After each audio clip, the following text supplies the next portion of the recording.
AC should be shutting off. What? That's the first thing they just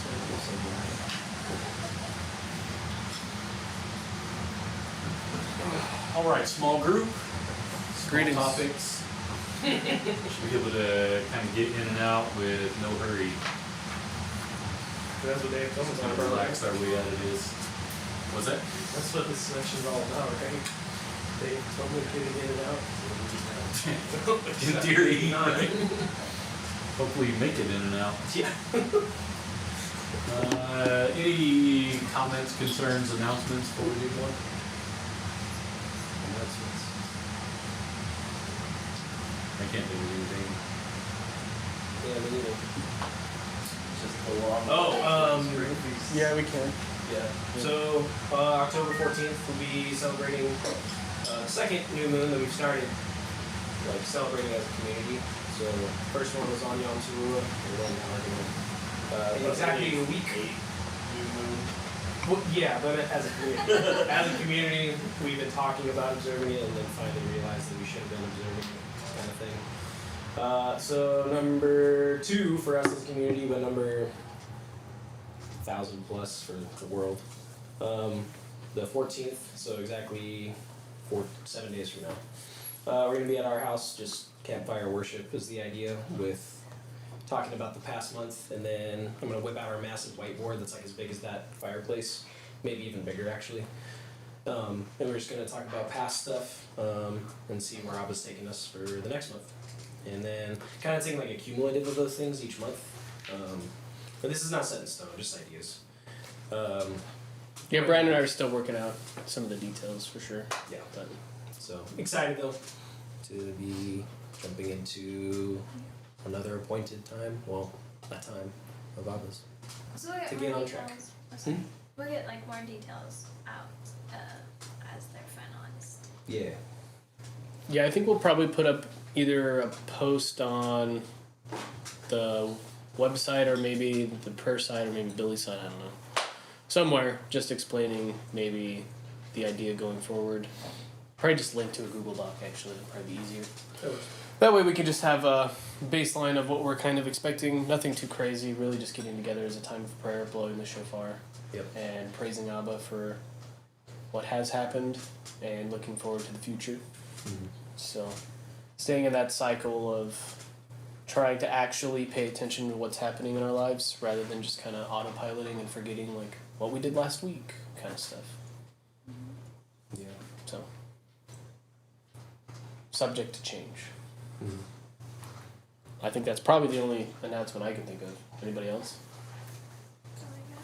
Birthdays? There's a lot coming up. As well as it's coming up. Yeah, Wellington's on Monday. Wellington's Yeah, birthday. we have I think this coming Friday we're gonna do Victoria's and maybe Wellington combined. We're trying to figure out how to fill in slots where everybody's gonna be. Because we're starting to get more people than Fridays, almost. Trying to, at least like in these We'll have 2 different October, birthday November hats. gap there's like quite a few that run through Yeah. here. It's kind of interesting. Which means January was a very fun month for the parents. It was February. Okay. But we just have 2 hats. One that just says Happy Birthday Victoria and one that says Happy Birthday Wellington. First half of the party we'll just switch hats. So But just have them on opposite sides of the house and just turn it around. Just rotate it. hey, it's your mom's birthday on the 24th. It's like that guy who dresses like half as a woman, half Oh, as a man, yeah. and sings 2 sides. Turn sideways. Turn side to side. That's weird. Oh, it's Misha's birthday on the 6th. Uh, Oh, that was yesterday. yeah, so we have quite a few birthday celebrations, kind of fun. So all that stuff will be floating out. Then Abrina and the kids should be coming in. Ooh. We'll have the kid's birthday here in a few weeks. Yeah. It'll be fun. Big fun. Sounds good. Also, one more thing, if you happen to run into any of Sabrina's family that you see in town, they don't know that Ben and Sabrina are coming because Sabrina's going to surprise them. Oh, okay. So do not say You it. know, I this already is told them online like right 2 now. months ago. Huh? This is online just to be ingested. It's fine. I mean, it was already said, so I'm just kind of, there's that. We're kidding, guys. Continue as normal. Indeterminate. Cool. Alright, so we have a recap to Brian? get us going, or Leviticus 16:18. Yeah, I got one. This is kind of like a bigger recap though, so I'm gonna start with a big recap of like Leviticus as a whole. Just because I was super in Atbash chiasm mode this morning, seeing some stuff there, and then I decided to like back out a little bit and just go to like Torah as a whole and then Leviticus. So, yeah, these are just the notes that I wrote down from this morning. So, Leviticus, being the middle of Torah, is the only book exclusively taking place at Sinai, and then exclusively being at the tent of meeting. So that's like a very significant part, being the center of Torah, I think. So Genesis, so this is like a, do you guys know what chiasm? Everyone knows what chiasm is. What's a chiasm, Brian? Chiasm. The middle point, the meat, with a writing process to get to the most important part. So starting at A, Genesis, you see separation from nations, you see blessing, and you see seeing the land and descendants and the land. And then if you go to A prime, in Deuteronomy, you see separation from the nations, blessing, seeing the land and descendants and the land. Exodus, Israel's in the desert. They're building the tabernacle, but they're also abandoning Abba. There's Pharaoh and magic and different things that are going on there. Talking about the firstborn and then the Levites. And then go to Numbers for B prime. Israel's in the desert. And they're dedicating instead of building the tabernacle. They're abandoning Abba. Balak and Balaam to be kind of similar to Pharaoh in magic, and then there's firstborn mention and talk about that for a while, and then Levites again. And so the middle being Leviticus of sacrifices and offerings, cleanliness, holiness within that tabernacle, within that place of God's presence. Very significant. And so for Leviticus as a whole, kind of chapters 1 through 7 are the 5 offering rituals in Abba's presence.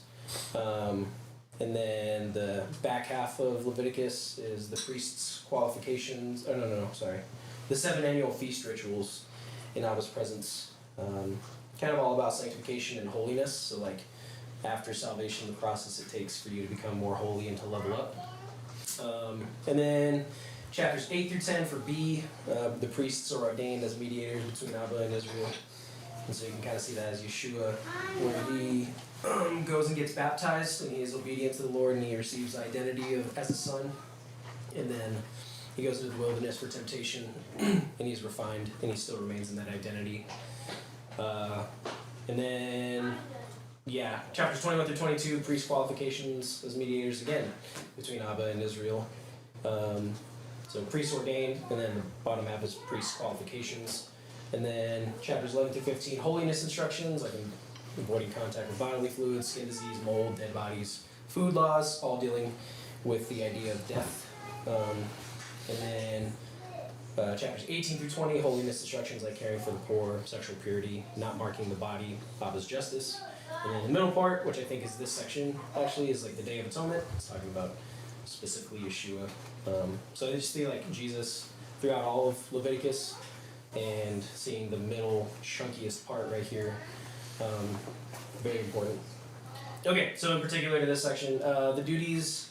So let's see, the duties that the head priest must perform on Yom Kippur are described, and the ceremony of the sin offering goat and the second scapegoat for Azalel are outlined.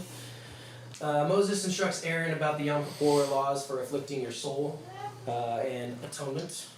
And there's another Atbash there, but that's cool. Anyway, warnings are issued against the offering of sacrifices outside the sanctuary and the consumption of blood. Moses condemns the sexual practices of neighboring peoples, and then certain forms of sexual relations are prohibited. So the Brit Hadasha, the prophets portion, Malachi 3 through 4:6. The offering of Judah and Jerusalem being pleasing to Abba as it once was, but not forgetting to punish those who don't fear the Lord of hosts. Abba calls the house of Jacob to repent from storing tithe, to give it to his storehouse, so that he may bless them by opening up the heavens, rebuking the devourer, and nations calling them blessed to be written in the book of life, because the great and terrible day of Yod He Vav He is coming. Ezekiel 22, the city defiling itself to idols, defiling Abba's Sabbaths, mistreating children, widows, and sojourners, and a whole list of other debaucheries. all involving the shedding of blood. They are promised to be scattered. And then going into the New Testament, Brit Hadasha, John 7, Yeshua visiting Jerusalem during Sukkot and the possibility of his arrest and debate on whether he is the Messiah or not. He teaches at the temple, and on the 8th day of the feast, he teaches about living water. There's a lot more there, but that's, summary. Romans 3, the law teaches us how we sinned and how we fall short of the glory of God, but are justified by the propitiation of Yeshua's blood. Romans 9 through 10:13, Israel pursued the law by works, and not by faith. Salvation is for all, only if you confess with your mouth that he is Lord and believe Abba raised him from the dead, you will be saved. 1 Corinthians 5, sexual immorality, defiling the church, and purging the evil amongst you who claim to be inside the body of the Messiah, is kind of put on them as their job, but then Abba judges those on the outside. 2 Corinthians 2, 1 through 11, is about forgiving the sinner. And then Galatians 3, 10 through 14, the righteous living by faith and blessing the Gentiles. Or blessing that is coming to the Gentiles. Has already come. Yeah. Is it? Alright, what do we want to talk about? Blood. Did you Blood. also say that this might be like the center point of Torah as a whole?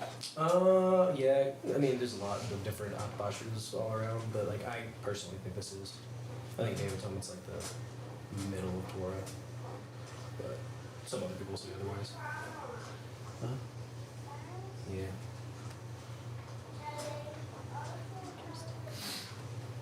Cool. I mean, I was looking it up online this morning, and everyone has their own flavor of it, but Even in just like highlighting, it's interesting that I think maybe blood is the center, and how just 17 could be the outcome, but I think there's this stark contrast with everything going on until you get to the blood or atonement.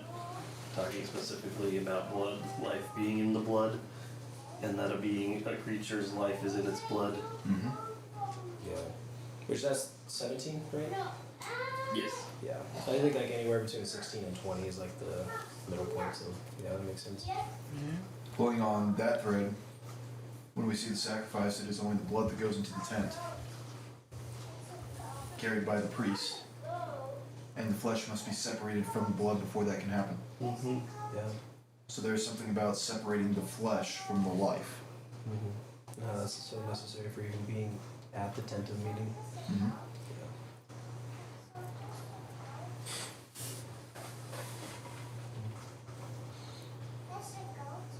Mm-hmm. Yeah, the blood's super fascinating as a concept just because even all of the animals that are supposed to be killed are supposed to be killed by the sanctuary, right? By the tent. Mm-hmm. Because if not, then it specifically mentions it doesn't. It's for a sacrifice. I think Yeah. you can kill your goat and eat it at your house. Yeah. Yeah, but that's what I meant. So just to stop the sacrifice to demons, basically. But I also think it's fascinating that because of the sexual immorality and because of the blood, it says that is the reason that Abba has driven out the people before Israel, because the land itself has been tainted. So I just think about the same process of cleanliness and holiness, but in the aspect of land, something we don't really think about. Yeah. And it just brings to mind all the times that, like, when the bush is on fire and Moses is encountering Abba in wherever he's at, he tells him to take his sandals off because the ground he's standing on is holy. So there's also a distinction on land as far as defiled, clean, or holy. Well, it would be anywhere you put up the tabernacle too. You would essentially, that land would become holy after a certain period of, purification. Yeah, and then that's when the Spirit would descend, right? It's after the period of purification and lighting the lampstands and all of that. Working the opposite side of that, I was reading about King Hezekiah today through another study. When it was also Josiah. when he goes through and removes the altars and the temples and all that, it specifically states he defiled those places. So even the land can be unclean, clean, holy. Which makes sense why then Abba tells us we need to be tearing down the high places of the enemy to defile those places and rather instill God's holiness there. And from some archaeological readings I saw a long time ago, the way he did that defiling, was he put a toilet in the corner of those temples. Interesting. Well, I mean, you can look at like Sodom and Gomorrah, right? They're still destroyed to this day. The land has clearly been defiled. It's called the Dead Sea. Yeah, but like there's inches of ash where those cities were, and you could go like there's a video on it. It's really fascinating. You can go dig for like 2 seconds and just find people's bones when those cities burned down. And to this day, nobody's tried to rebuild the cities there. As I recall, there's also sulfur balls buried in the dirt. Yeah, and the sulfur burns at like 1,000 degrees or something when it catches on Something fire. ridiculously lethal. Yeah. So you just think about, like, Abba devoted those places to destruction, and to this day nobody's rebuilt. But then you see places like Jericho that were cursed, and the guy went and rebuilt it, even though the curse is like, if you rebuild the walls, your firstborn will die, and if you rebuild the place, your lastborn will die. Yeah, and he straight up just went and rebuilt Jericho. At the cost of his firstborn and his lastborn. Yeah, so the curse of the land even applies to them there. So I just think about how, you know, the defilement of land has such a huge impact on everything we do. Yeah, the earth will spit out, or Abba will tear you out of the land for the defiling of it. Kind of spooky. Yeah, well, it just speaks to the power of our actions. We like to think that our selfish actions only kind of affect us, maybe some people around us, which we can kind of be like, eh. But it gets kind of heightened to a whole new level when the things you do actually defile the land around you and affects all of the animals, the plants, creation itself. For generations, too. Yeah. So it's pretty fascinating. And then people eat blood all the time in other places, which is super gross. Like blood pudding and whatnot. There's some deep-seated pagan practices with eating blood there, where it's interesting how much pagan practice is behind, how to put it, marital relations and blood. Yeah, which is what this whole section is about, Yeah. right? There was an ex-witch in one of the groups I was part of at Sagebrush, and she said most of her rituals that she knew of involved blood or involved those relations. Well, it's exactly Ishtar worship and everything else, which is why Abba specifically calls it out here. And there's no, like, getting around it. He's, like, explicitly clear.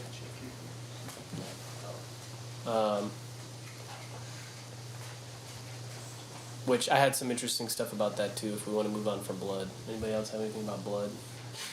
Oh, I had a question about Ishtar in regards to, because the fertility part makes sense with the relations, but the blood part, how does that relate to Ishtar?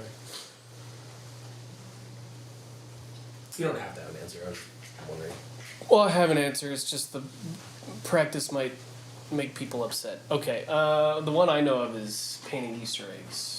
So you would sacrifice baby, paint the blood on the egg, hide the egg. Then couples would go and look for the egg, and if you find the egg, now you're fertile that year, because it's supposed to be Nimrod's member. Right.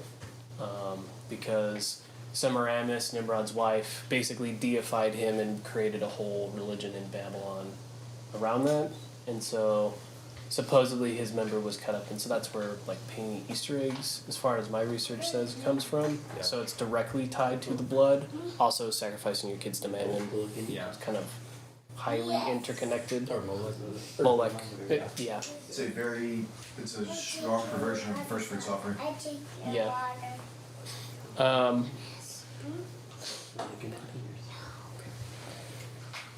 Anything else on blood? Yeah. Okay. Leviticus obviously has the most references of blood in the entire Old Testament, followed by. Somebody take a guess. Ezekiel. You're right. There's odd similarities between Ezekiel and Leviticus in content, structure, and blood.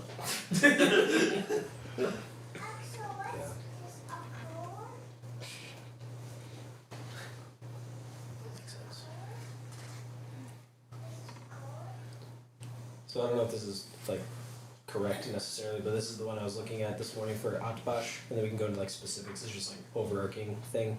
So Aaron's warned not to go into Abba's presence whenever because of what happened a few chapters earlier with his sons. Mm-hmm. So at the end of that is like the statute going forward to make atonement once a year. So there's kind of like a impartation of this is what you should do going forward. Don't do what your sons did, and then the end is like this is what you're gonna do each year. So B Aaron's sacrifice requirements, food and clothing related stuff, and then statute going forward with food and clothing of the high priest. Sin offering for community, and then people rest and afflict their souls. Aaron's bull, goat for sin offering. So, by the way, I'm going like this as I'm saying these things, like the chiasm structure. A, B, C, D. Aaron's bull, the goat for the sin offering, then goat for Azalel. And then it's mentioned again, Aaron's clothing, cleansing for the man who handled the goat for Azalel, Aaron's bull, and the goat for the sin offering. Aaron sacrifices the bull, Aaron's clothing and cleansing, and another offering process that happens after. Goat sacrificed as sin offering, goat sent to wilderness, and then the middle part is like atonement. Kind of cool.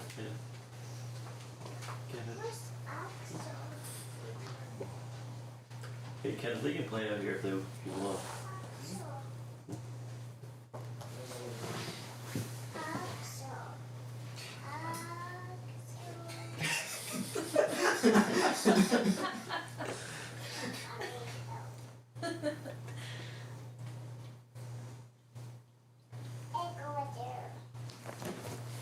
The thing that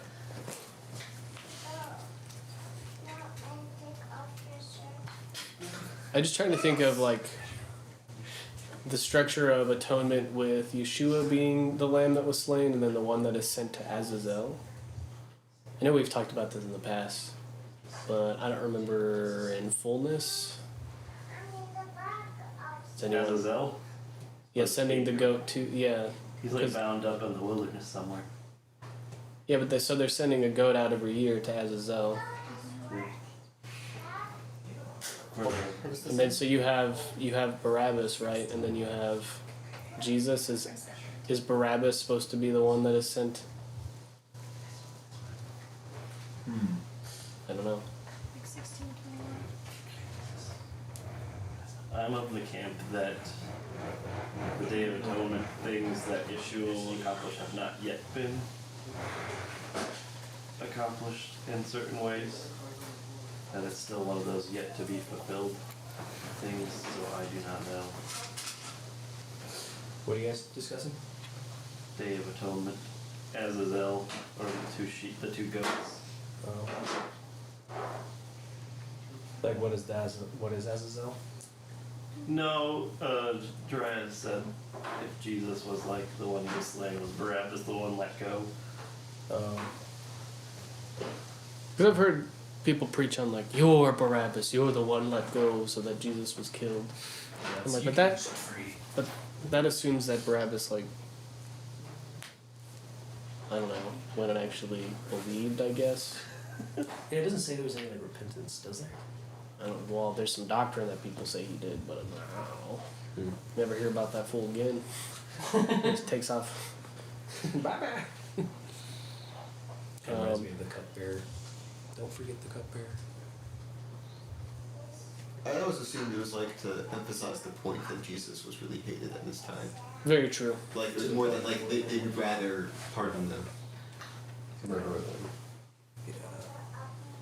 Correct. Yeah, John 7's pretty spicy.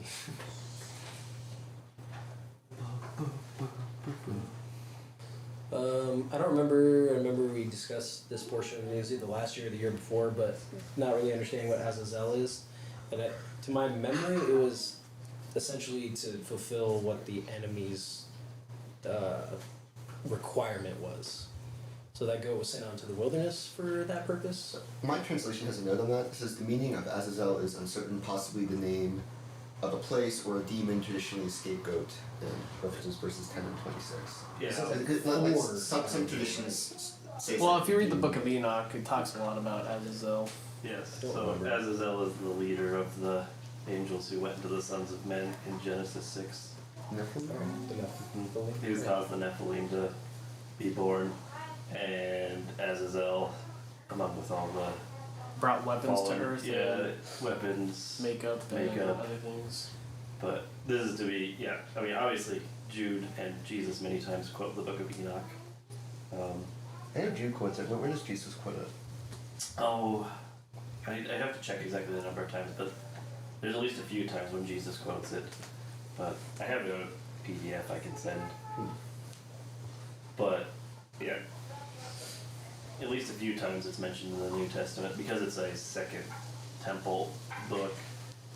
The apocalyptic literature is very similar to what you would read like in the Revelation of John.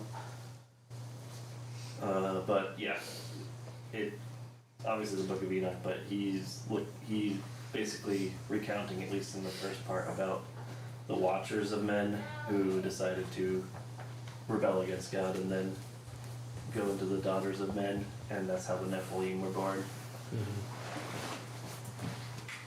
But Azazel, as punishment, was bound up and sent into the wilderness, and he's bound in the wilderness somewhere. Oh, okay.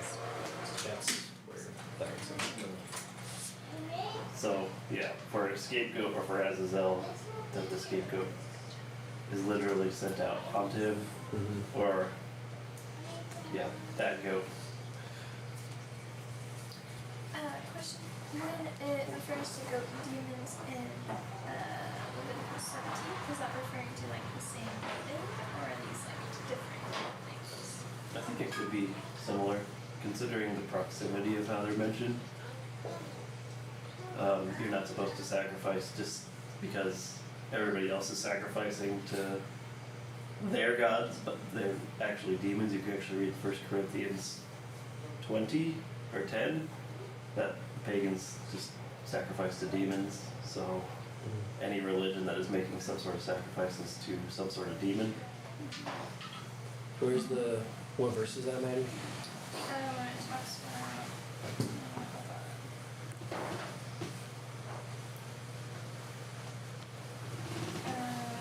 7. 17:7? Yeah. Yeah. Oh, okay. Is there any significance to goats here? Because, like, Israel had the scapegoat, and then the goat demons. So, like, Like as opposed to why not a cow? Why not a yeah, why why not a yeah, because the goat is specific here. yeah. Might be specifically referencing Baal, but I can't. Yeah, I would assume probably referencing, like, specific practices in, like, Canaan. So like saying that he has authority over these things? So saying that he has authority over these things? Maybe? Like specifically choosing the goat because the goat is a representation of Baal? Oh. Well, the word is sa'ir, or sa'ir. It's a noun. It means a he-goat, or by analogy, a fawn, devil, goat, hairy kid, rough satyr. Hairy kid. So, the King James Version just translated it as devils.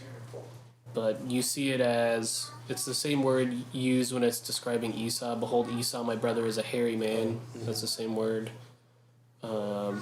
His hands were hairy. Joseph's coat and killed a kid of the goats. That's the same word there. Yeah,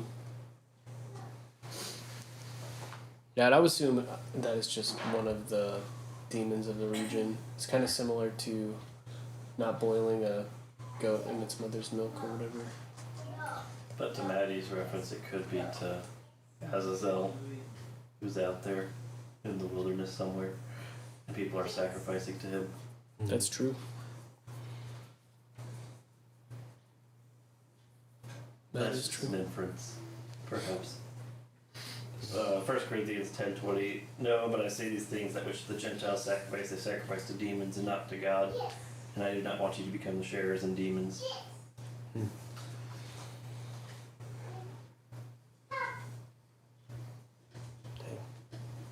It's the same thing here. I mean, Abba's telling the sons of Israel to not sacrifice out in the wilderness so that you just be sacrificing there. Your neighbor comes up and you say, this is for the Lord. And then he's like, oh, and this one's for the all too. Which we see happen all the time. Yeah. Later on in the kingdoms stuff. It's like people just sacrificing on whatever they mountain they want to. You're Like- assuming that they decided to follow Torah as soon as it was instated. Yeah, that's true. We can all just coexist, right? That's correct. But there were times when like Israel decided to go and like participate in pagan festivals and stuff. Quite It seems enough. like it seems like they would have learned at this point that like that's just ready to get them killed. But Have you read the Book of Judges? yes. It would appear that Torah doesn't get institutionalized until after the exile. Yeah. It almost is like a afterthought in everything that the sons of Israel do, all the way up to the point that they're sent to Babylon. You read the Maccabees and you realize, wait, they got it. Yeah, well, that's the whole thing. Afterwards is, yeah, they sort of get the picture after a long and hard time away, in which Abba told them they would be sent away. Scattered.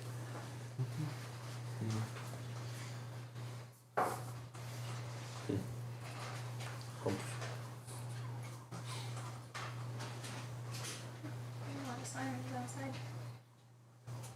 Might be a parade? Let's hope so. I don't know. I don't know. It's It's been an eventful cop season. Yeah. I think the situation was resolved. Last night, yeah.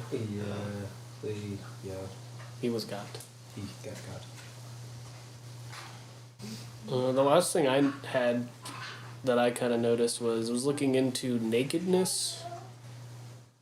And the word there, Where?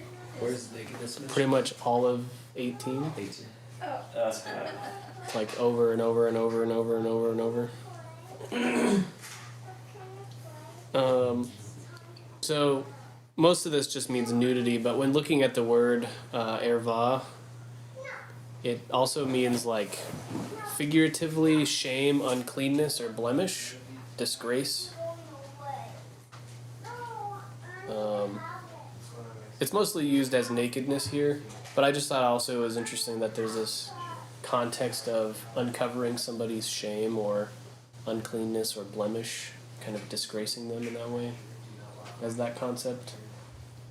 So it goes beyond just having like nefarious sexual relations that Abba has deemed unclean, but also of like disgracing or shaming them in that way.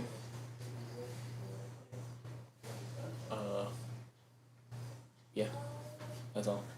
That's all I had.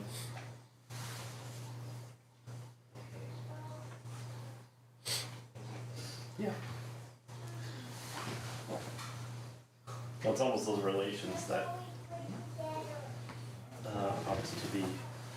I mean, they're the very specifically here. They say that these are the things that can happen that will cause you to lose your right to the land, essentially. Yeah, it's for this reason that the people before you were driven out. Just based on the description, it sounds like the pagans were doing a lot of pretty messed up stuff. Oh yeah. Because I'm presuming like this wasn't just random things. This was probably stuff people around them were doing pretty commonly. So it's like just make sure you don't do these. Well, it seemed like there was no idea what a right relationship was, Yeah. because you could just imagine every single one of these things actually happening at any time. Well, I mean, even just to Canaanite society, there was no like family structure. If you were a female, you were probably a temple prostitute. And if you were a male, you were just doing whatever having relations with whoever you wanted. Sounds like even relations with like animals or like even like really gross stuff. Yeah.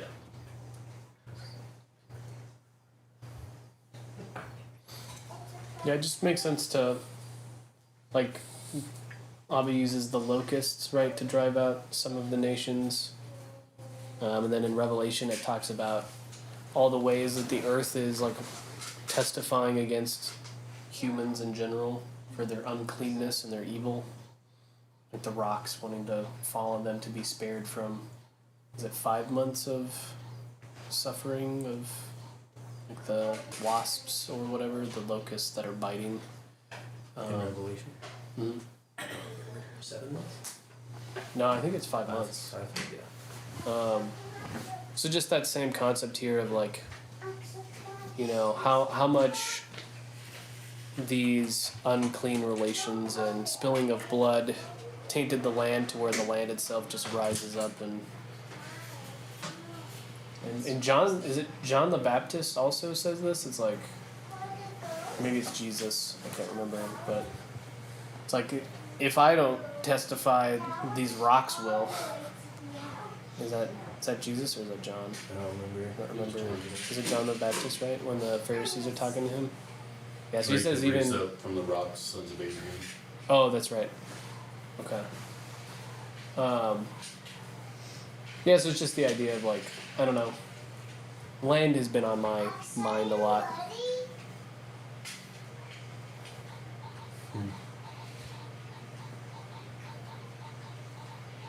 The land to rise up against. Meaning, what is that? I don't know, what does it mean? Like, what does that look like actually? Well, what I was just saying, like the locusts, Oh. earthquakes, fires, Yeah. you name it. Sandhill Creek? So,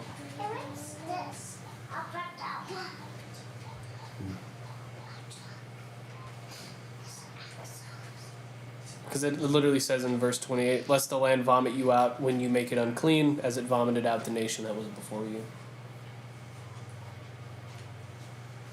So I just think it's a concept maybe we don't operate in at all.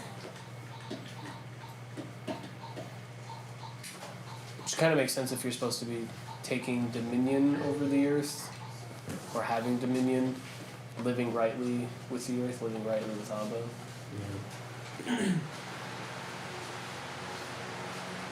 Maybe we're trying to avoid it to like we can make up our own things for comfort and like protection from those things, but they're not really like full, I guess. So like, if the land is literally not producing the food because you've been overworking it and not letting it rest, you can just make bioengineered food product, and then all is good. But then that pays long-term dividends of like health problems. So it's like, as we try to make quick solutions that will maybe make up for past generational choices, that actually leads to more generational problems. Just thinking of like, I don't know, my back problems. Like, I don't know, that's like a generational thing too, I think. But I just think about like, if you go to places where there's high crime rate, or they're killing babies, or whatever, and you just take a look at the land around, it's almost like the same concept of the Zaharot, or Zaharat, what is it? Zaharat? Arot? Anyway, Sorry. that. moldy house. Of like, it leaves the house and is now showing even in the land, like the land itself is being destroyed. You know, it's kind of the first time you see that is the blood crying out from Abel being killed by Cain.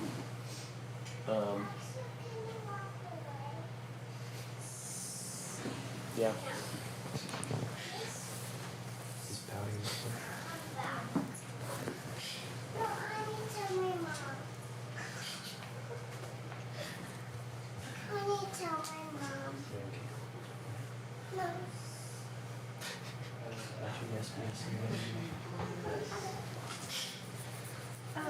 So on the same vein, but not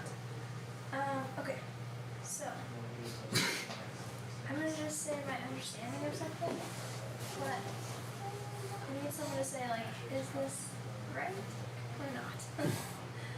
Okay, so for Day of Atonement, there's this idea of like the holy place has to be cleansed, and then there's like the releasing of this in the scapegoat. Is that correct? Okay. So then, what I infer from that is there's some sort of like, almost like a defilement that takes place from the land, just of like the tent of meeting being surrounded by the people and their sin, that it like seeps in almost. And so even like that space needs to be cleansed. Does that make sense? So I would probably argue that it's the equivalent of a man in general telling his wife that he loves her and then not saying it again. And the wife's like, really? And the guy's like, well, it hasn't changed my mind. So I said it once, so therefore nothing has changed since then, so why do I need to keep reminding you?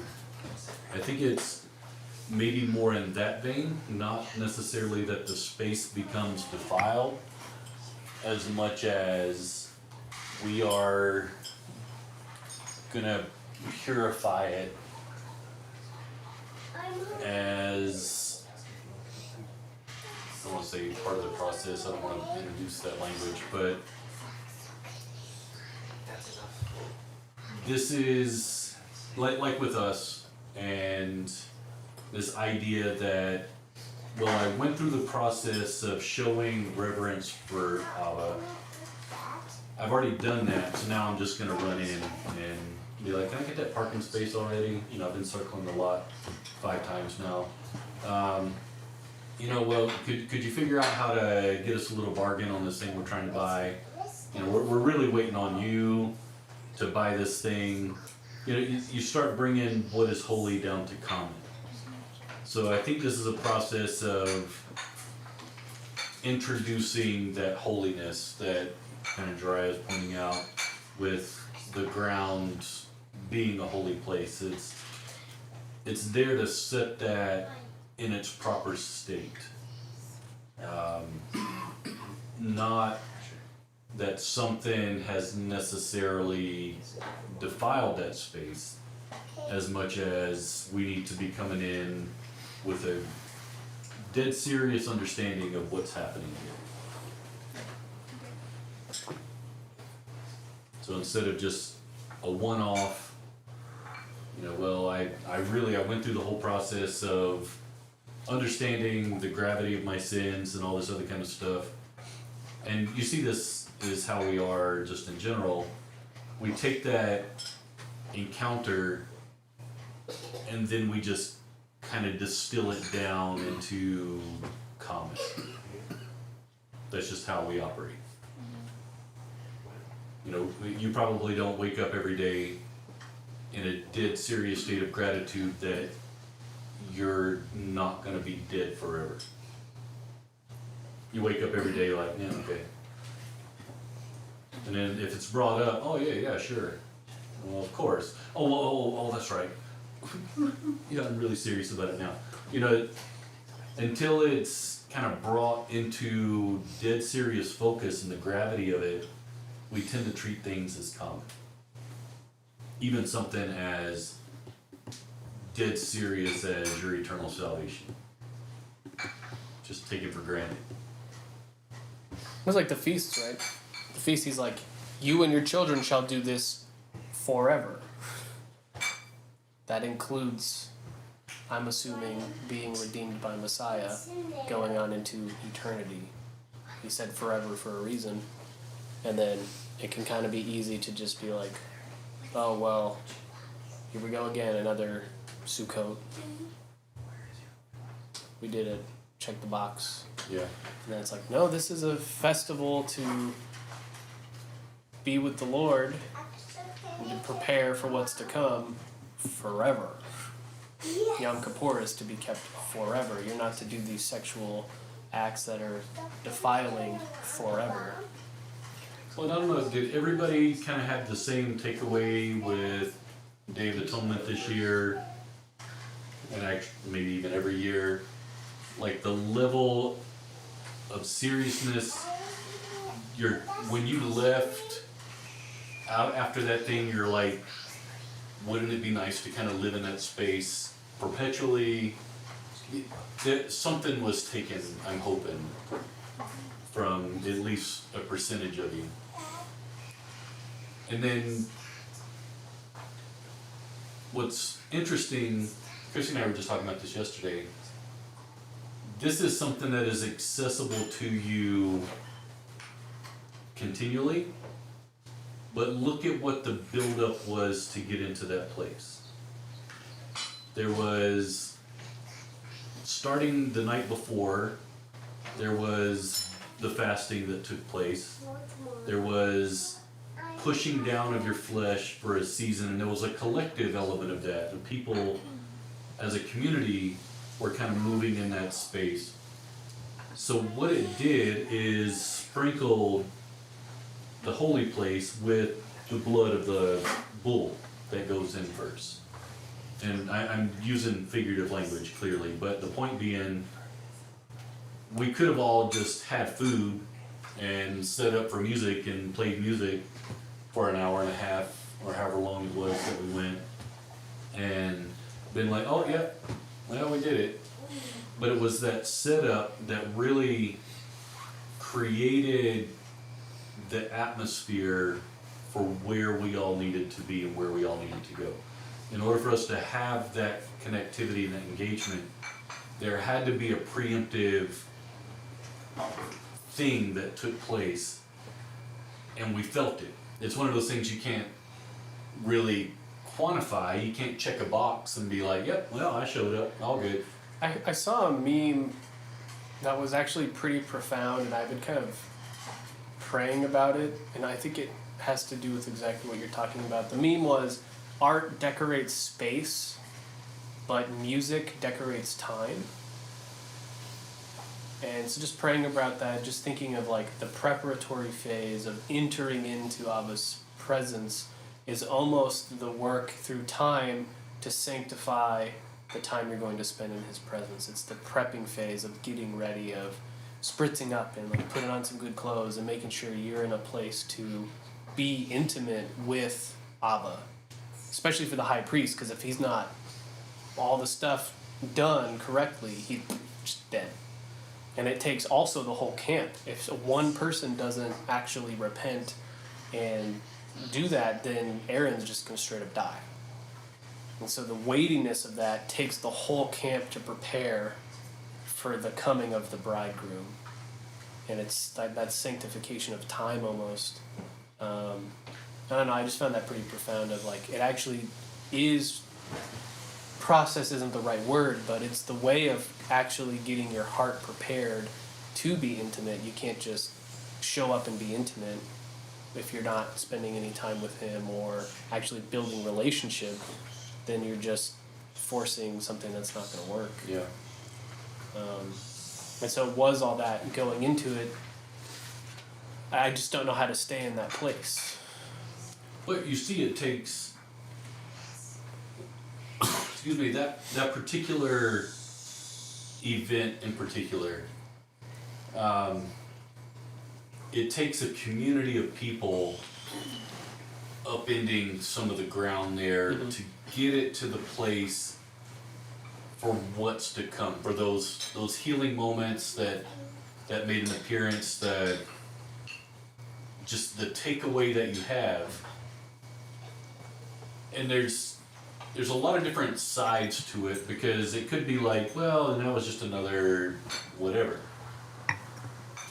Then, okay, that's fine, but you missed something as a result that could be tremendously valuable to you. So I grieve for people who are like, well, yeah, that was nice and everything, but it's not to negate. I think everybody, even like in our weekly worship time, if you choose to, you can push into that space, Mhm. or you can just sit and listen to music for a little bit.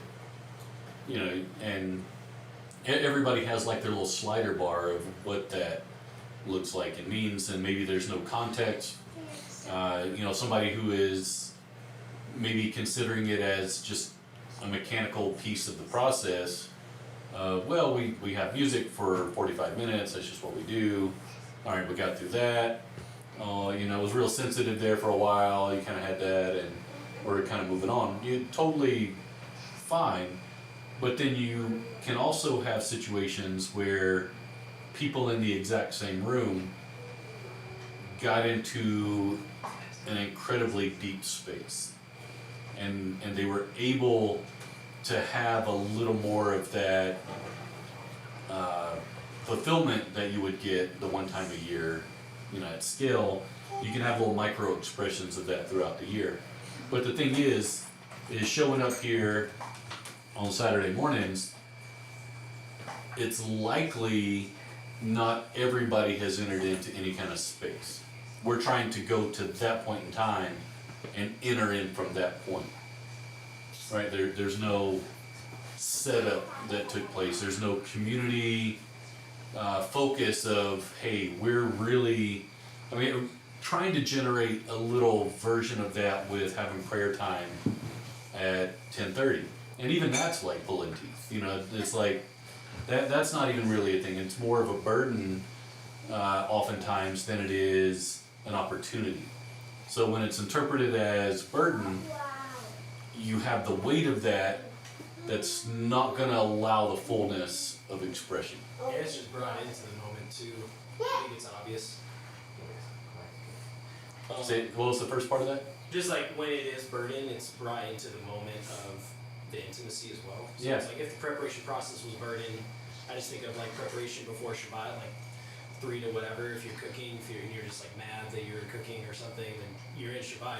And it's not just gonna magically go away. It's not like just you can switch it off. You're gonna bring Yeah. that wherever you go, there you are, kind of thing. And it's not a commentary on condemnation. It's more a commentary on, do you understand what's actually happening? The answer is no. That's the short answer. You have zero clue what's going on. You're blindly just kind of navigating, responding to circumstance, responding to frustration. That's just the natural state. And then you come in hoping that other people, if you're in that space, have done some heavy lifting to at least help pull you to zero. So you can start that time of worship at least on a good approach. You know, and you're hoping to get out of the negatives as best you can. So the punchline, I guess, is it is accessible. Mhm.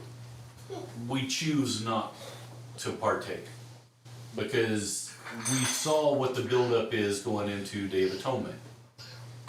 You realize I have 10 days of personal reflection of trying to get into that place of repentance, trying to not, all the things that are showing up in your face continually, you're trying to not have those things distract you. It's warfare. It is legitimate warfare entering in from that moment when the trumpets sound until that day. This is 10 days where we realize a community of people are experiencing the same thing. And it's like Nehemiah, and we're all on the same, we're trying to build this wall. We're trying to fight off the enemy, trying to repair the breach in the wall so that there can be safety for all the people dwelling. It's actual legitimate warfare that's taking place.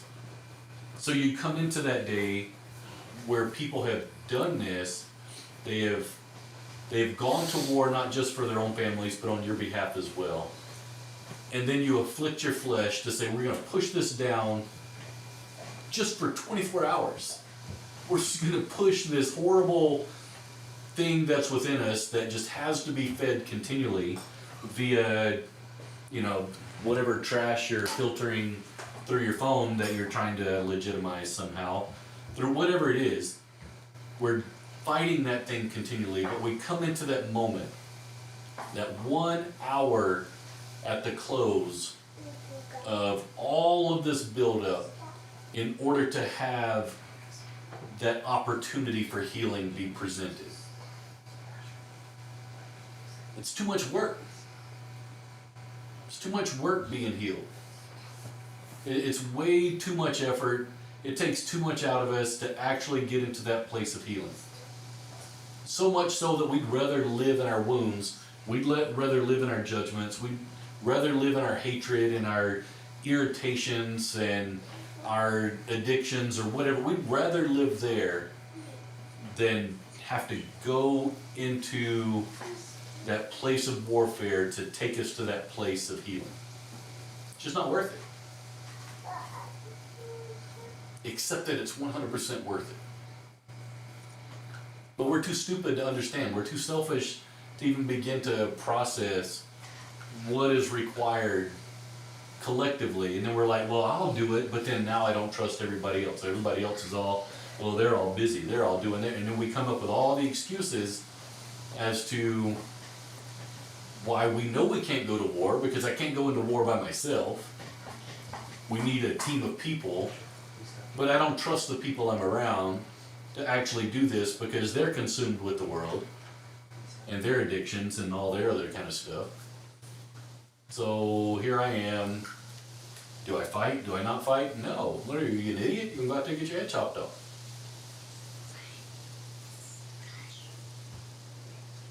The value of community. And the trouble of it all. So that's why I think that there's that preemptive piece that has to take place in order for it to really have value. If it were just as simple as walking in, then sure, walk in and get healed. Why don't you? Because the path in there is packed full of warfare. And we just don't have the interest to contend with that. So is the 6 days the preparatory phase for the 7th? To enter into that space? Because it says that Shabbat is supposed to be a solemn assembly. It is, and you also have, the Sabbath is also that sign of the covenant. Mm-hmm. This is very much a thing that gets fought over. I mean, look at even in the church. Yeah. There's a war over the Sabbath in the church. Yeah, which day the Sabbath is. Are you kidding me with this? Oh, you keep it on Saturday? Well, okay, now, let me go take communion. Even though communion is to acknowledge the fullness of the body, I'm going to cut you and say that you're not part of the body, and I'm going to go take communion because my special little thumb over here is better than you are. And Paul says, don't do that. Mm-hmm.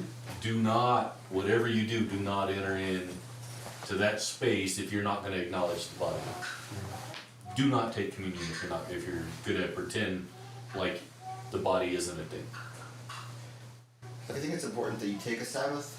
If different groups celebrate on different days for whatever historical reason, I think that's something that Paul says don't go at each other's throats for that. So I think it depends on who the audience is there, because he's speaking to people who are in another culture who are saying that the days are perhaps different and theirs are different. So it kind of cuts both ways, in my opinion. I think there's one actual Shabbat. I don't think the Catholic Church has the authority to transfer, even though in their catechism, in their training, what day is the Sabbath day? It's the 7th day, but by the authority of the Catholic Church, it was transitioned to Sunday. And the Catholic Church has that authority. And then the Protestant Church picked it up just through osmosis. It was just part of what had already been established hundreds of years earlier. The Protestant Reformation is only a magisterial reform for the most part. They just thought, let's change some of the teachings, not all of them. From what I've read, the Puritans did start, in some cases, keeping it on that Saturday. There were some strains of the Reformation that... Maybe like Seventh-day Adventists and stuff that also keep Saturday. True, but that's way, way, way later. Yeah. So Seventh-day Adventists have a bunch of other, weird stuff, so... Yeah, so I'd say, can you worship any day you choose? Absolutely. well, I usually worship him every single day of the week. Is there more than one Sabbath? I'd be hard pressed to find evidence as that being a thing. But again, that doesn't negate, because we're even telling our kids, as they would have friends that would have, they'd go to Sunday church, and like, sure, go with them. You know, our kids every Sunday would go to different churches in town. Des even went to the Catholic church for a little while. Didn't believe that until he got thrown out. He literally got thrown out. He got asked not to come back. What? Really? Is there a story behind this? Yeah, maybe later. Not on the air. You've been excommunicated? Yeah. He would ask questions that weren't well received. Oh. So he was casually invited, just, hey, we still love you. and My everything." invitation slowly just like tethered away. But our position personally was, you can go worship the Creator. We'd love for you to do that 24 hours a day, 7 days a week. Having an opportunity and then being like, oh no, you know, we don't want you worshiping. No. But the one thing we know for absolute certain is the Saturday is going to come, and you surrender 1 inch of that, the entire thing gets taken like that. That's just how it goes. I don't know necessarily what the evidence is, you know, as to why that's a thing, but most certainly, if you hold that line and you hold that line and you hold that line, that this is the 7th day that Abba created, and you hold that, you're gonna face tremendous warfare in that trench as well. Just, Yeah.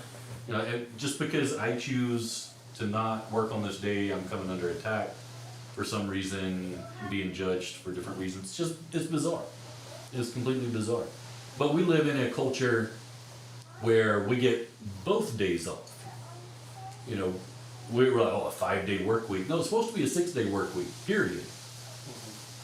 You live in a country right now, and even Western culture in general, where you get both. You get the ones from the Jews, one from the Christians. You get both of those days off. And then, well, 5 days a week, that's just too much. Now we're We gonna should take be Fridays working off. 4 days, and even, how about 3? And you're like, okay, well, then what day is going to be special? You know, if you get 2 days off, which one's special? If you get 1 day off, that one's dead serious special. Because you're like, phew. I think people generally associated like, at least in my head, like Saturday was the day you did like the housework and yard work, and Sunday was the day you did like the rest and prayer. So it wasn't like you were like resting Saturday. Saturday was just like you would take care of your own household. And that's a cultural element for sure. I know I was brought up that way when I was coming through. Is you get up to be Saturday morning cartoons and Laundry. but you like go out and mow the grass and that kind of thing. Nobody mowed grass on Sunday. You know, it better be dead serious quiet in the whole neighborhood, just in general. But you know, Saturday people are having cookouts. They're going around the neighborhood. Kids are out on bikes.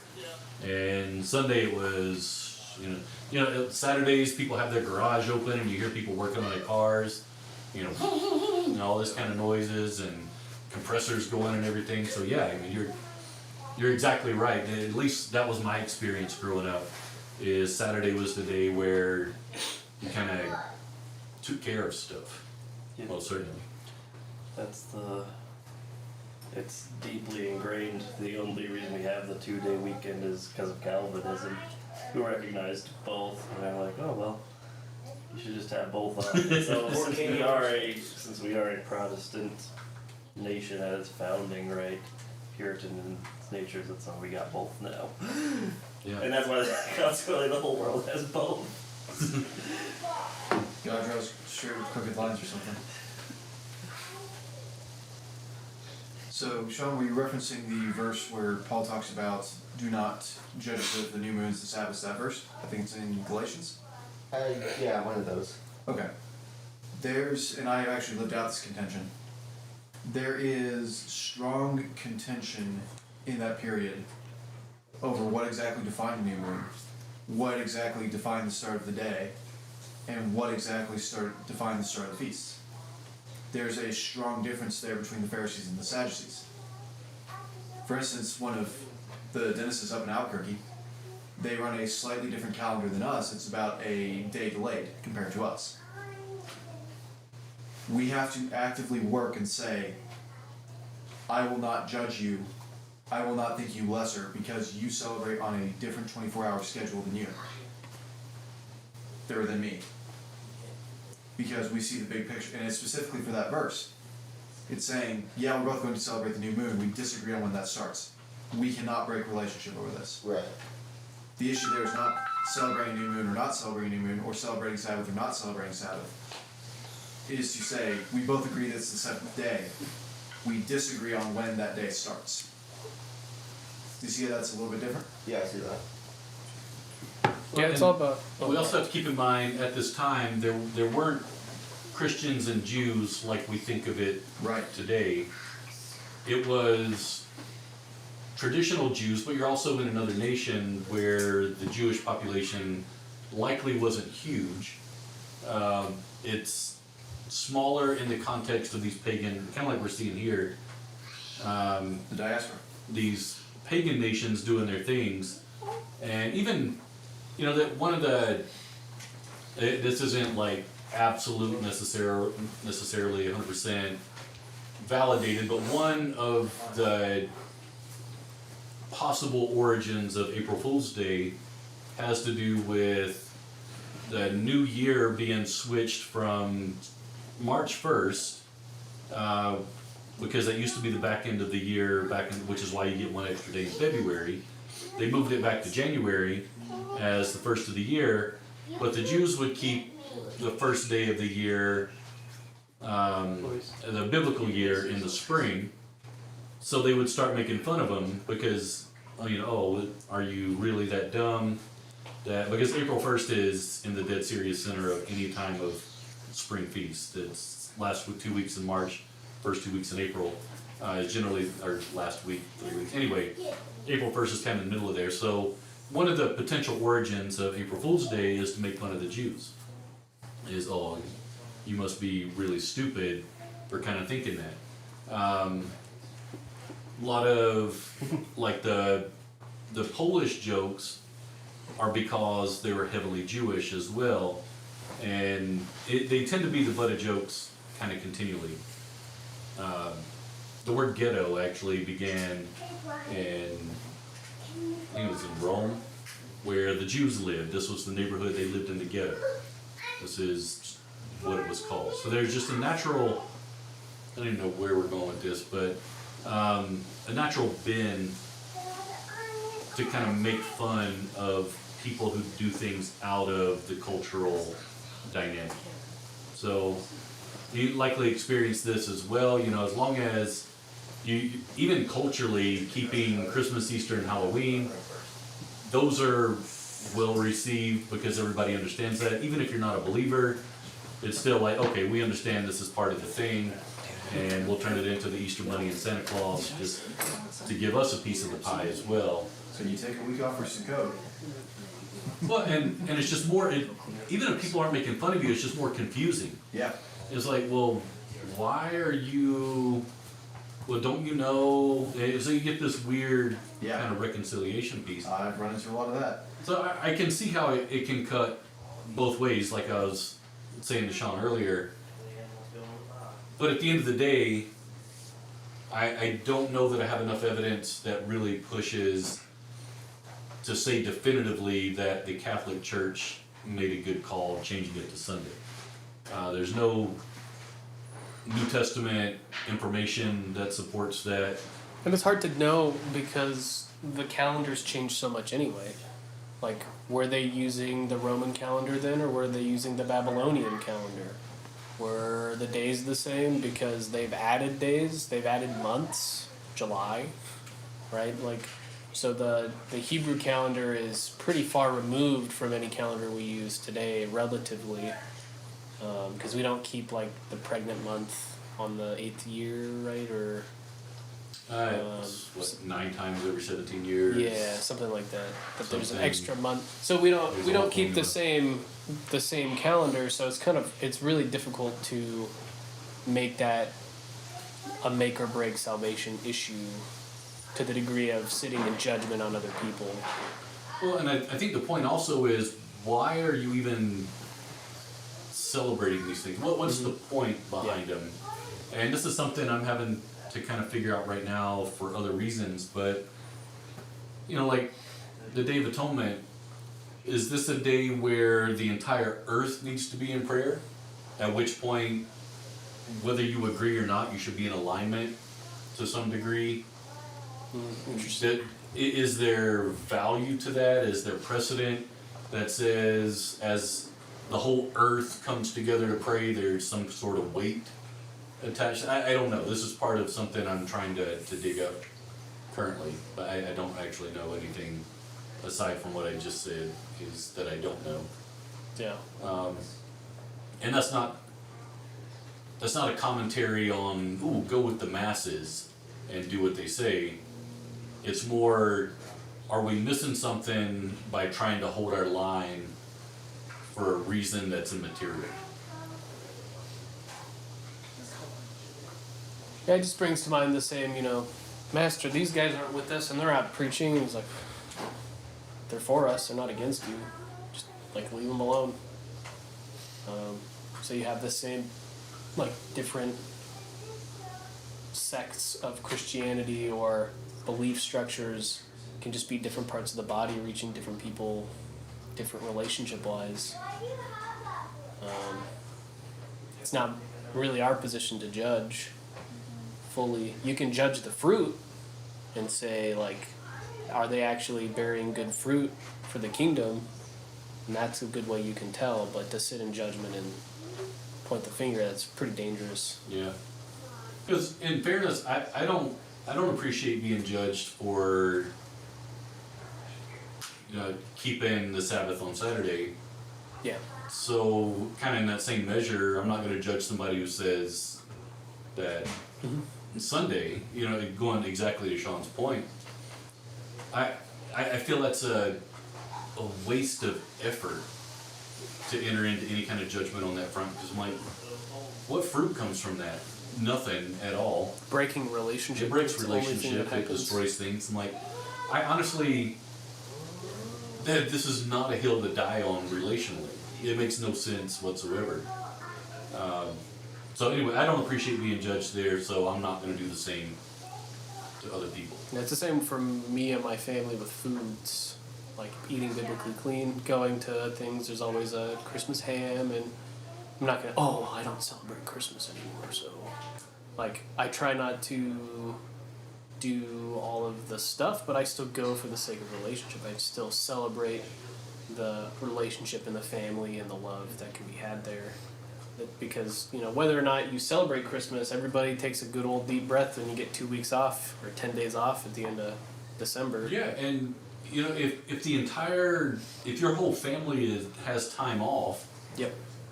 and you just because you're like, well, I keep his birthday in October, so okay, family, all of you are going to take time off and come to me, and this is when we need to get together, and otherwise I'm cutting relationship. And you're like, are you an idiot? Seriously? I mean, is it a call to go celebrate Christmas? You sort that out. I don't know. Is it an opportunity for you to be in relationship with the family unit? Is there value in that? Absolutely. Yep. Why would you forsake something like that because of your ignorance?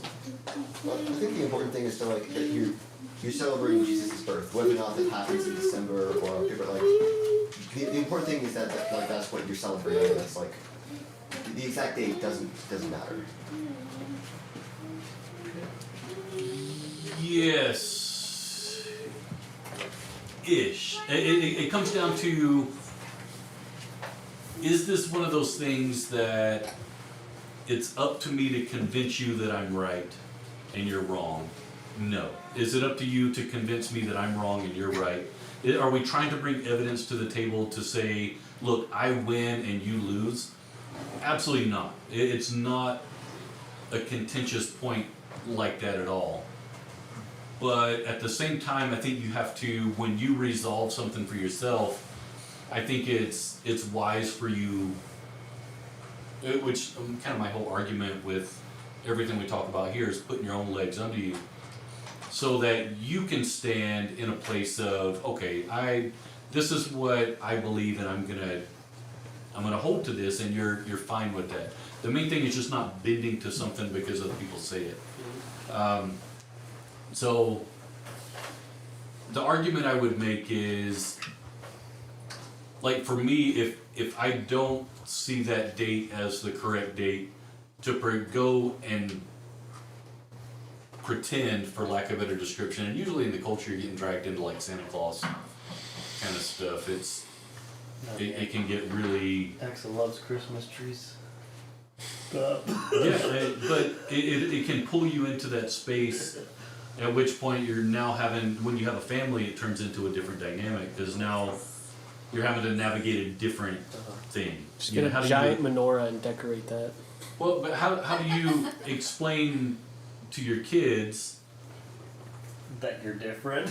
Yeah, that you're different. How do you hold that line? But even if you're on the other side, and let's say you have a Jewish family and you're a believer now, and you're like, oh, well, I'm going to celebrate it on December 25th. You go back to visit family. There's like a weird reconciliation that you aren't aware has to take place when you get into those situations. So it's tough being a first generation. Well, and not needing to be right and overlay my rightness over everybody else, or my perceived rightness. But again, it goes back in the other direction as well. You know, if I need to be respectful for this, then I would expect that it's respectful going back the other way as well. And I think that's just decency on a lot of fronts. That's part of the, I don't want to be judged, so I'm not going to judge. So how do you, but again, you know, I kind of went roundabout. When you have kids who are engaged in these things that you don't necessarily align with, oh, it's the worst. How do you sort that out? Kindergarten and pre-K, because the teachers are gonna like teach things like Halloween, and even to some extent in June they were doing Pride. I'm like, what?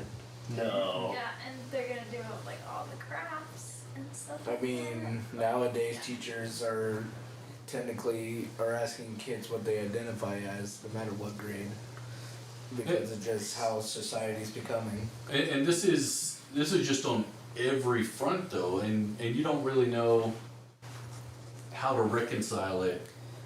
You go, oh, well, we'll just live in our little bubble. We'll all live in the Good luck house with and never that. leave. You're like, all right. Yeah, go ahead and put that lamp under a basket. Yeah, let's see how that works out for you, because it's going to get to a certain point Kids will resent you, right? where it's going to implode. You know, how do you appropriately kind of handle those things and teach your kids not to be in judgment? I mean, they're going to be disappointed that they can't participate in the Santa Claus stuff necessarily. If you're Trick or treating, or free trick or treating, candy. if you're withholding They can't those go get free things candy.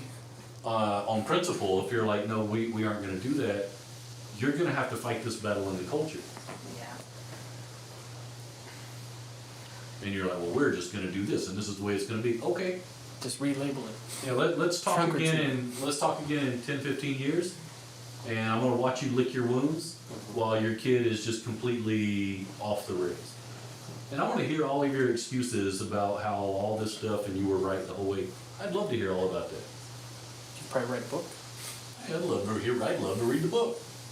Yeah, your level of genius and how they're the ones that are wrong has nothing to do with you and your arrogance and your overlaying policy over people. I mean, it's bizarre to me, you know. But we have it constructed in our mind that this is just the way it's going to go. And this is not how it goes. We don't live in a space like that for it to be easy. Yep. I've heard a word study that, because we hear the word cult and we hear the word culture, and they're very, very similar phonetically, right? Because they come from the same Latin root, which is directly related to the word for worship. So the thing you To worship. cultivate. I mean, it's Yeah. all part of the same vein of wording, yeah. So then culture may very well be, how do we act out our worship?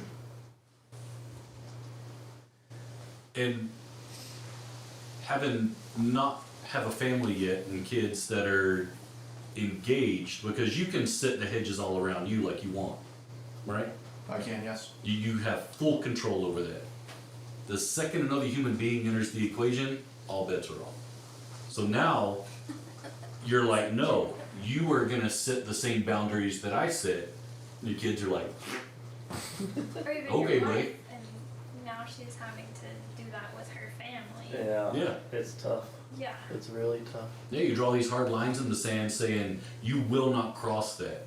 My family's on the other side of that line. What do I do about that? Well, this is the biblical way. You gotta cut them off. Jesus even said, leave your family behind. Didn't you read Ezra? And you're like, Yeah. really? So if I understand correctly, I'm supposed to destroy a relationship for the sake of your doctrinal positions that's likely wrong, mind you? It's ridiculous. But you don't have an appreciation or understanding until you enter into that space. Everything is so cut and dry when it's just you, because you can control all the variables. We don't like the gray space though. The in between is hard for us to navigate. It's easier to just cut something off. No, that's bad. Yes, that's good. Because we don't have to think about it anymore. It removes that relationship piece of having to navigate the hard thing of like going to a family event and there's only pork, and then being like, I'll just eat some sides, but then everybody's like making a big deal. This happens to me every year. They forget I don't eat pork, and then they're like, oh, I'm so sorry. And I'm like, it's not a big deal. Like, I could choose to be offended, or I can just go, you live your life differently than me, and that's okay. There's still food I can eat here. I'm not offended. Yeah, you still confuse my parents for not eating our bacon. I know, years and years of being the bacon guy, cooking it, and so navigating these relationships, but choosing the love and the relationship that's been established over these things when it's like, obviously I'm not being forced into eating it. They're not like shoving it down my face. And that's So different. then you could be a little bit resentful and pushing back, right? And because it's not from a space of like, oh, we only made pork because Jiraiya's coming. It's not in that. Yeah. They just forget because for years and years and years it wasn't a big deal. Right. So them having to kind of catch up on to like my new lifestyle is, it's kind of like in their mind it's just like a fad, you know. Yeah, I get asked every single year. He's still not celebrating Christmas. Still not eating pork. Yeah, my friends ask me that all the time. I've had the same thing. So you're still not eating pork? I'm like, yeah. I'm like, yeah, okay. Every single year. So it's just the idea of choosing that relationship to go, okay, well, Christmas, right? it's much easier when it's over, it's not in that line because it's just me. I don't even know how I would handle the kid thing in that same aspect. Yeah, because they're going to come home and you're like, ooh, I have my kids protected from everything. Then they're going to come home like singing these songs that are on the radio and you're like, where? Okay. Oh, at the swimming pool. They're on the swim team and they just play this music and you're like, oh. We're just in Walmart and some guy comes up and is like talking about like Santa Claus to Asher and like is like telling her all this stuff like, oh, are you on the naughty list or the good list this year? And I'm like, no. But at the same time I'm like, I can't like control like what's happening right now. You walk Costco or even like Walmart, they've got all the Christmas trees and the Santa Clauses and the Grinches and the skeletons and everything's up. The so, Mariah like, Careys coming out of the earth. It's also like words. Like, we've never said those words in this house. Feliz Like, Navidad. where did that come from? Yeah, and so you're running with a high level of ignorance if you think that you have that deep a control. Yep. It's just not. So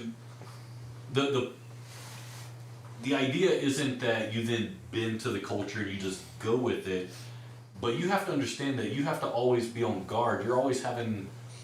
You need to recognize that this is a thing you're going to have to address, and you're like, how do I teach my son in this space after that exchange? What I need to do, and it causes you to grow up a lot because you're having to figure this out. You're like, okay, I don't really know what to do, and then if you have like the cousin who is like feeding all this stuff.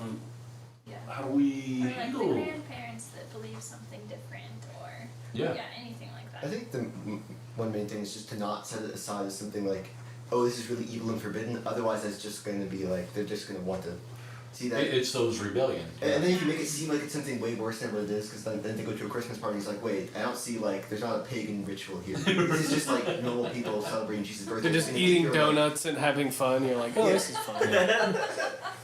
Well, like Brian's mom married to a woman.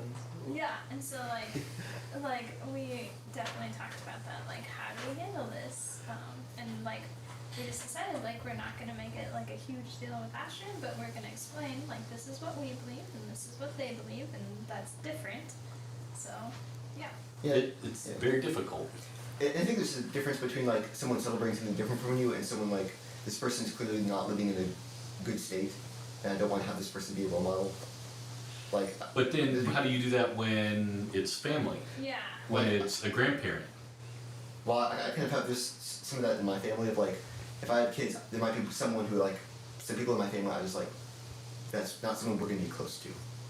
We might see them occasionally at family events, but it's like, this person I don't really want to have as an influence. And that's a good idea until it's like your parents. Yeah. And I think there's levels. Like, I have a whole side of my family that like half of them are homeless, walking around in Albuquerque because they're like heroin addicts and stuff like that. And I'm like, well, Asher's probably not going to be close with them. But like someone like Brian's mom, like yeah, he's going to have a close relationship with her, even if we don't believe the same thing. So I think there's like levels of like what's safe and what's not safe, and Hierarchy. What? Hierarchy. Yeah. So things. I think it comes back to what Billy was talking about, though, of the having to push back against the culture and teach. Because something I always experienced as a kid with my dad is whenever something like that would happen, he'd just come home and we'd talk about it. Be like, well, here's what I believe as your father. Here's what my household is going to do. And while you live here, I hope you'll do the same thing. When you're an adult, you don't want to do that, great, but you're still living in my house. Wasn't as, like, pushed down, maybe, but there was, like, the whole Levi, like, as for me and my house, we serve the Lord. And when you're an adult, if you don't want to, that's fine, but while you're here, here's some of the things we're doing. So in my teenage years, I never went to church, I never did any of this stuff just because that's where I was at. And he's like, okay, you don't want to go, that's fine. I'm not going to force you to, but as for me, I'm still going to church. Make your own breakfast, make your own lunch, see you later. You just leave. I think that's what Abba does here, right? He's like, look at what those people do, I don't want you doing that. Yep. That's for me and my house. You're gonna see this, you're gonna go into this land and you're gonna watch people sacrificing their children to Molech. I don't want you doing that. Yeah. Yep. So this isn't, I'm keeping it secret and you don't know about it, kind of thing. It's, this is what these people are doing, this is what you're gonna be exposed to. He goes into some pretty big detail in chapter 18, like, not your brother's sister's wife's daughter, not your brother's sister's wife's daughter's daughter, not your sister's wife's daughter, brother. He's like just going like down the list. He's like enumerating every single one. Meaning people are doing this. Yeah. So Well, that's First Yeah. Corinthians portion where the guy's sleeping with his stepmom, and they tell him, kick him out of the church so he can repent. Yeah, remove him from the camp so that he can be cut off and hopefully come to the end of himself to repent of his evil. But it's the same idea. Like, Abba is very clear talking about what's happening and then explaining why it's evil. It's like, so that the earth doesn't spit you out like it just spit them out. You just watch them get driven out in front of you. Don't do the same thing so you don't get driven out. And what happens a few hundred years later is they're doing that plus more, and then the earth spits them out and Babylon comes and carries them off. yeah. It's exactly what happens, right? When they're eating their own children. It's like, I warned you. I told you what would happen, and now here you are under siege in Jerusalem having to eat your kids, and your kids are eating your fathers. But think of what the fruit of that absolute devastation was. In Corinthians, a lot of interpretation says, in the next book, 2 Corinthians, that man is mentioned saying he has repented, bring him back in. He has learned that this was evil and not to be accepted. In the case of Israel and Babylon, they get it. Ezra comes back, they rebuild it, And for the next 400 years, not a prophet is sent until Christ comes. And we read about what was happening, why that was the case in the Maccabees. They were that dedicated to the covenant. Too bad we are. Amen. Alright, I guess we're about out of time. I was really hoping to talk about the New Testament, because The portion with Jesus. I'm just going to open that up a little bit, but anyway. Wait, the reading? No, just the word New Testament. You know, it's like pretty popular in Messianic circles to not throw that out there as though it's dirty. No, it's, Like, not read from it or not use No, not use that term. specific words. They call it the writings or But, something like that. The New Covenant with Jesus, because like obviously there's the Old Testament is the story of the Old Covenant, and then Jesus is the New Covenant. So Which old covenant? I just well, like, the covenant largely with Moses, and then afterwards the prophets. it's mostly because right there was a guy who's like, it was Markion in like the 2nd century. He differentiated the books first. He was the first guy who differentiated them.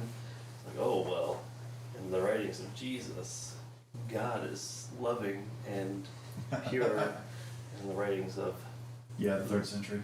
and then Well, so it has, the Old Testament, New Testament have different cultural connotations birthed off of it's all heresy. different backstories, but the actual, you know, and so you get some people will be like, oh no, we're not actually gonna say the words New Oh, Testament, because that's wrong, you know, and all this other kind of stuff. But turns out it is factual, just in far different context than what you care to talk about. But we're out of time. It makes sense to separate like before Jesus and after Jesus, because that's kind of like an important, pretty important division. And it also could get very confusing. Like if you refuse to call like, I don't know, Saturday or something like that, because the name's based off of like, Saturn. yeah. Mhm. And so, but then like, how do you say Saturday to someone who doesn't like know how to, I don't know, like, there's a level of just like communicating to communicate so other people understand what you're trying to say. Agreed.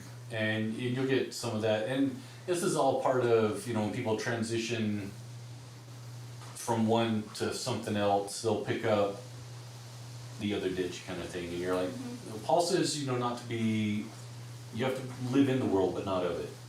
And so there is that piece of, you know, if you were to call up and I need to make a dentist appointment for the 7th month and the 8th day, Yeah. they're like, The 8th month of Aviv. or the so 8th day July of Aviv? 8th?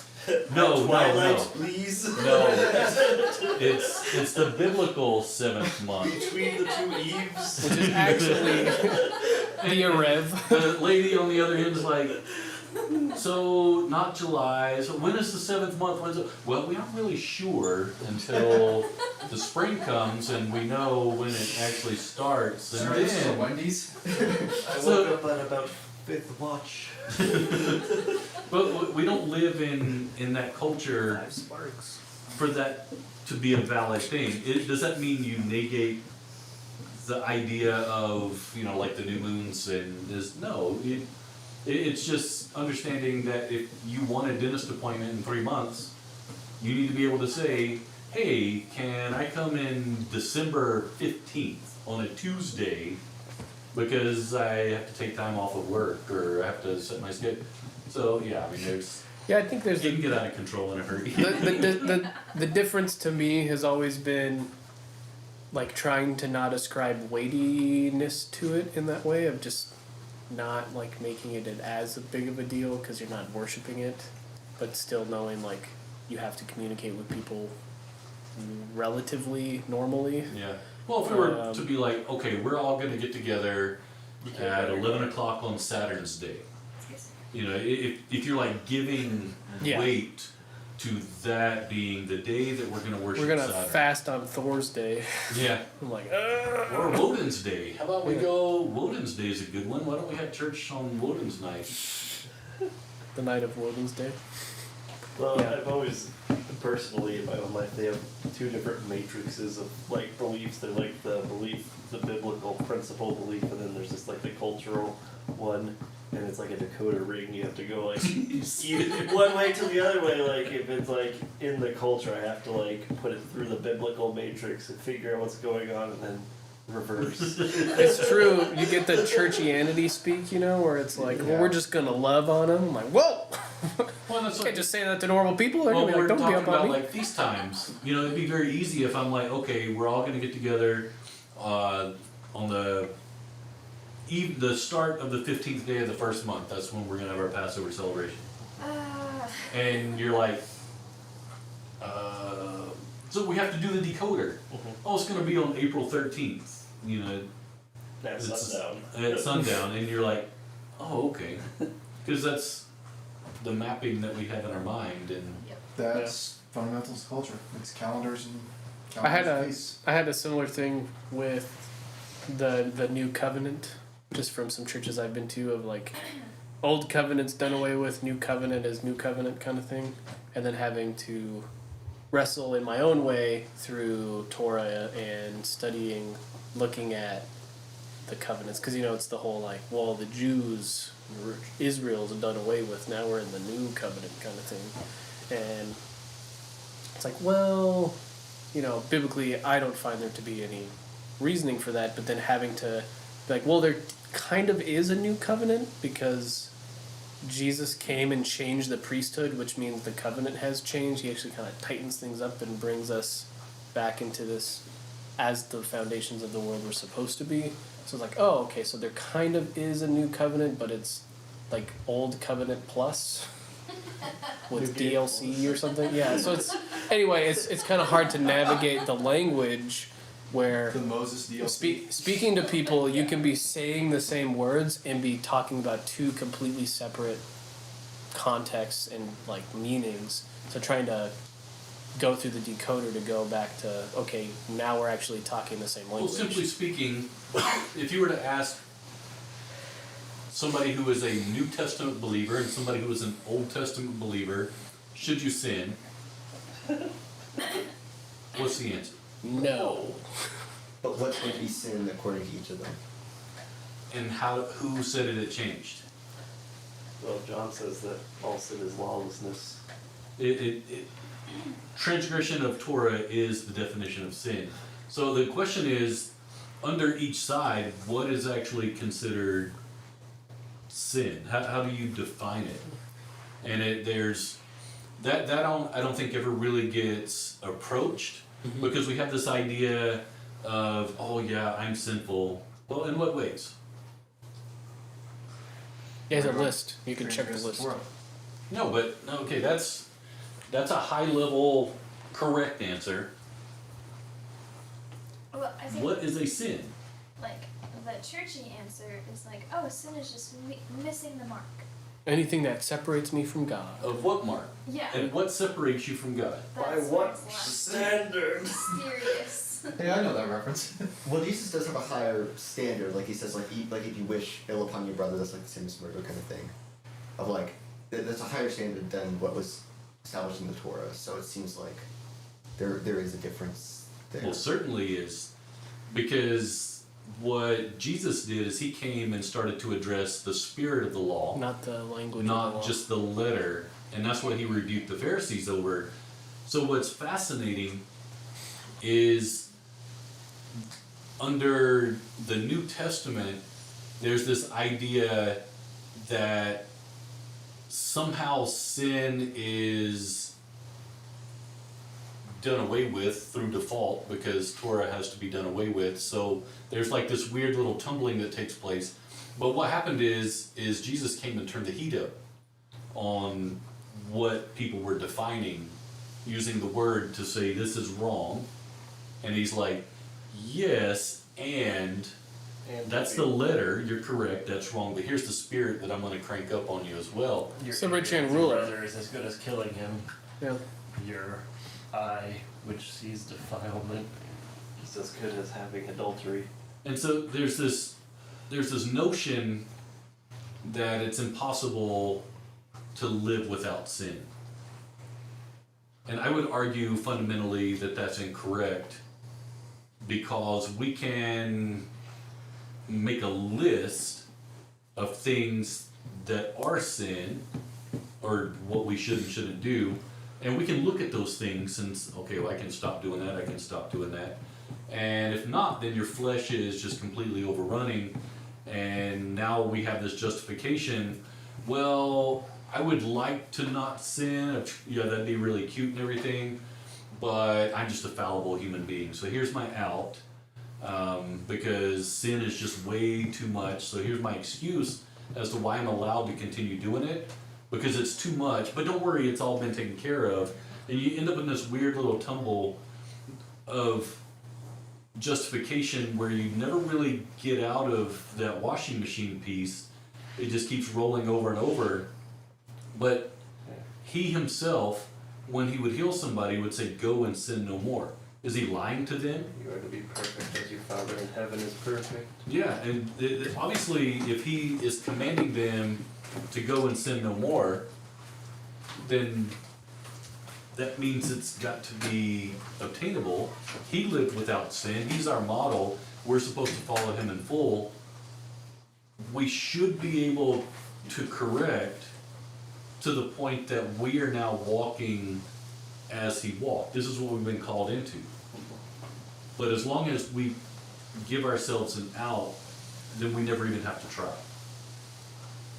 Yeah, there's a certain thing how even historically people have venerated saints, people that have gotten to that place personally. And so even some denominations will consider some people who have gotten to that point in their lives. I think it's part of, and we learn each year a little bit more and a little bit more, or we don't. If we never learn, if you don't know what sin is, then sure, you're never going to be able to not walk in it, because you're going to be surprised on every time you turn around that, oh, here's the new thing.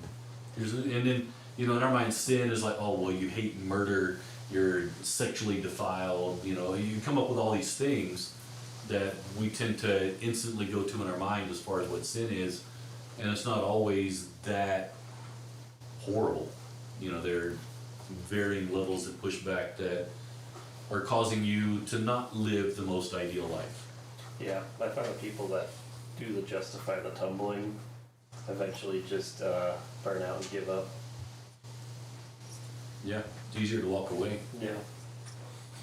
Woe to you. Would have been better for you to not know the truth. Yeah, On that note, good fun. Yeah, if you mind praying and we'll wrap it up. sounds good.